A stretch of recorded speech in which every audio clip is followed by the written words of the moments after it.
ప్రకాశం జిల్లా కంబంలో అనుమానంతో భార్యను హత్య చేసిన భర్తను పోలీసులు అరెస్టు చేసినట్లు మార్కాపురం డీఎస్పీ నాగరాజు తెలిపారు.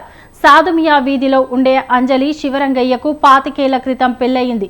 ఒక స్కూల్లో ఆయాగా పనిచేస్తున్న అంజలిపై చుట్టుపక్కల వారు శివరంగయ్యకు నూరు పోశారని ఆయన చెప్పారు. లారీ డ్రైవర్ శివరంగయ్య భార్యపై అనుమానం పెంచుకున్నారు. అంజలి నిద్రిస్తూ ఉండగా ఈ నెల 12న కర్రతో తలపై కొట్టి హతమార్చాడని మార్కాపురం డీఎస్పీ నాగరాజు తెలిపారు.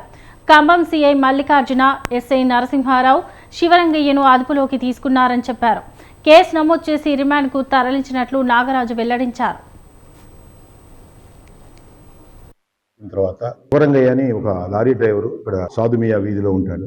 తెల్లవారుజామునే నిద్రపోతున్న తన భార్య అయిన నాగాంజలిని ఒక పెద్ద మొద్దుతోటే నిద్రపోతున్న మహిళ తలపై బ్రూటల్ గా 2-3 దెబ్బలు కొట్టి నిద్రలోనే ప్రాణం వదిలేసింది. సో ఈ కేసుని మన ఖమ్మం సిఐ మల్లికార్జునులు మరియు ఎస్ఐ నరసింహారావు చాలా మైన్యూట్ గా సిస్టమేటిక్ గా దర్యాప్తు చేసి, సో ఈ దర్యాప్తులో కొంచెం విస్తుపోయే విశేషాలు కూడా తెలిసింది.